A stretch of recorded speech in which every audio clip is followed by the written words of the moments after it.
esse vídeo é parte de uma série de conteúdos da monitoria de farmacologia da UEA. Hoje vamos falar sobre farmacodinâmica. Quando falamos de farmacocinética e farmacodinâmica, a primeira diz respeito ao que o nosso organismo faz com o fármaco, ou seja, ela estuda processos como absorção, distribuição, metabolismo e excreção dos medicamentos. Já a farmacodinâmica, nosso foco aqui, é justamente o oposto. Ela descreve o que o fármaco faz no organismo.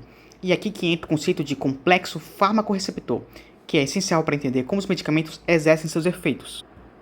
O complexo fármaco-receptor se refere à interação entre um fármaco e um receptor específico na célula, que geralmente é uma proteína. Essa interação é crucial porque é ela que desencadeia os efeitos biológicos que observamos após a administração de um medicamento. É como se o receptor fosse uma fechadura e o fármaco a chave que precisa se encaixar corretamente para abrir ou ativar a resposta biológica. Portanto, temos essa equação: fármaco mais receptor resulta na formação do complexo fármaco-receptor, que leva à geração do efeito biológico. E é esse processo que é fundamental para entender como os medicamentos funcionam no nível molecular e celular, o que é um ponto central na farmacodinâmica. Dando continuidade, agora vamos falar sobre os receptores, que são moléculas biológicas específicas com as quais os fármacos se ligam para produzir uma resposta mensurável no organismo. Esses receptores podem ser encontrados tanto na superfície das células quanto dentro delas, e são fundamentais para a ação dos medicamentos. Basicamente, eles atuam como a interface entre o fármaco e a célula. Existem diferentes tipos de receptores, e aqui nesse slide temos uma divisão em 4 categorias principais. O primeiro tipo A são os canais iônicos disparados por ligantes. Um exemplo clássico seria o receptor colinérgico nicotínico. Quando o fármaco se liga a esses receptores, ele altera o potencial da membrana celular ou modifica a concentração de íons dentro da célula, desencadeando uma resposta. O segundo tipo B são os receptores acoplados à proteína G, que incluem os adrenoceptores alfa e beta. Esses receptores, quando ativados por um fármaco, estimulam uma cascata de sinalização dentro da célula, frequentemente resultando na fosforilação de proteínas que são ativadas ou desativadas dependendo do sinal. O terceiro tipo C são os receptores ligados a enzimas, como os receptores de insulina. Nesse caso, o fármaco estimula uma resposta que também envolve a fosforilação de proteínas e do próprio receptor, gerando efeitos intracelulares. Por fim, temos os receptores intracelulares, como os receptores de esteroides, que atuam diretamente no núcleo da célula. Eles são capazes de alterar a expressão gênica, modulando a síntese de proteína no nível genético.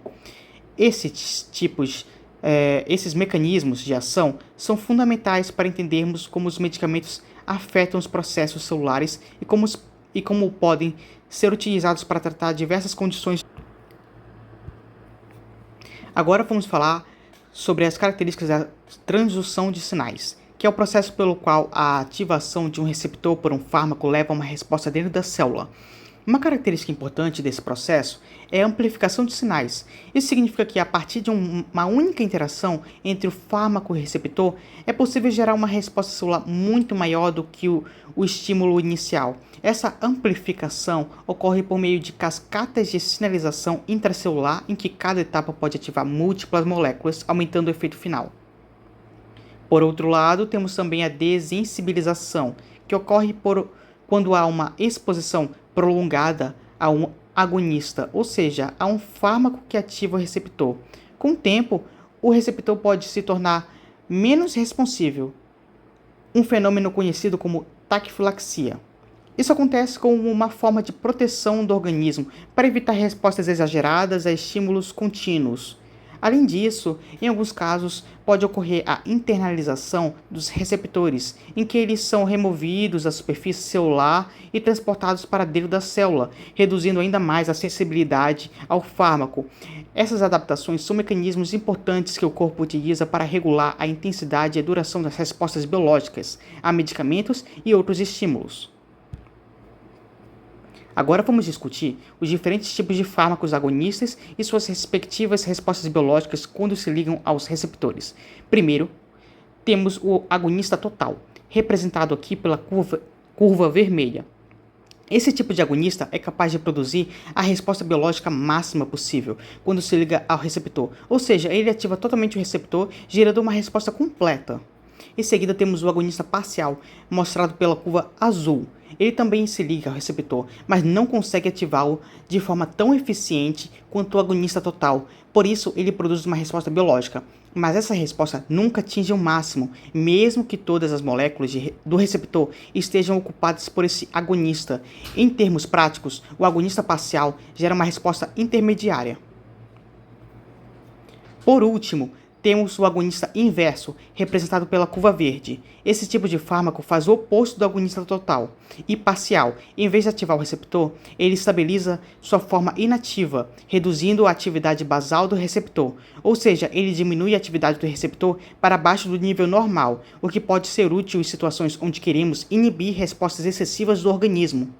Então, esses três tipos de agonistas, total, parcial e inverso, são fundamentais para compreendermos como diferentes fármacos podem modular a atividade dos receptores de formas variadas, dependendo do efeito terapêutico desejado.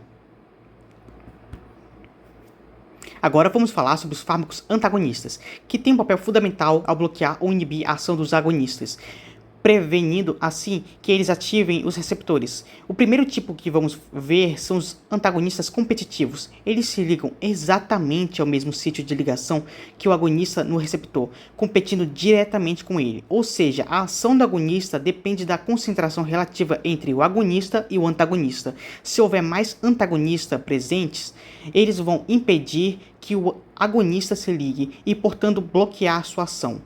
O segundo tipo são os antagonistas não competitivos. Diferente dos competitivos, eles se ligam a um local diferente do receptor, ou seja, em um sítio alostérico.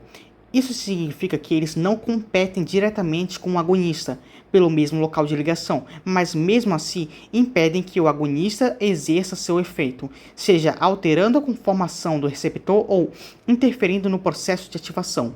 Por fim, temos os antagonistas funcionais ou fisiológicos.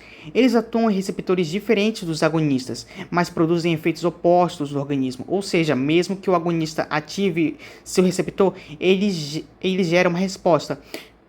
O antagonista fisiológico desencadeia outra via contrária a essa resposta, neutralizando o efeito final. Esses três tipos de antagonistas são importantes para entendermos como podemos modular a resposta de um receptor, seja bloqueando diretamente a ação de um agonista ou impedindo seu efeito de outras maneiras. Agora vamos falar sobre a relação dose-resposta, que é um dos conceitos mais importantes na farmacodinâmica, pois descreve como o organismo responde a diferentes concentrações de um fármaco. O gráfico que vemos aqui nos ajuda a entender três aspectos principais: potência, eficácia e CE50. Primeiro, a potência se refere à quantidade de fármaco necessária para alcançar uma resposta desejada. Ela é indicada pela posição da curva no eixo das doses. Quanto mais para a esquerda a curva estiver, menor a dose necessária para produzir o efeito, e mais potente é o fármaco. No exemplo aqui, podemos ver que o fármaco A é mais potente que o fármaco B, porque sua curva está mais deslocada para a esquerda. Já a eficácia é a capacidade máxima de um fármaco produzir um efeito, e isso é indicado pelo ponto mais alto da curva. No gráfico, tanto o fármaco A quanto o fármaco B atingem a mesma eficácia, pois ambos têm o mesmo nível de efeito máximo, apesar de o fármaco B precisar de uma maior dose para alcançar esse efeito.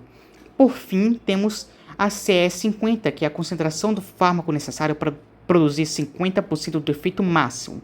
A CE50 é usada como uma medida prática para comparar a potência de diferentes fármacos. Quanto menor a CE50, mais potente é o fármaco, pois menos concentração é necessária para gerar metade do efeito máximo. Esses três parâmetros, potência, eficácia e CE50, são essenciais para entender como ajustar as doses de um fármaco para obter a resposta terapêutica desejada sem causar efeitos diversos. Essas foram as referências bibliográficas utilizadas para desenvolver esse vídeo.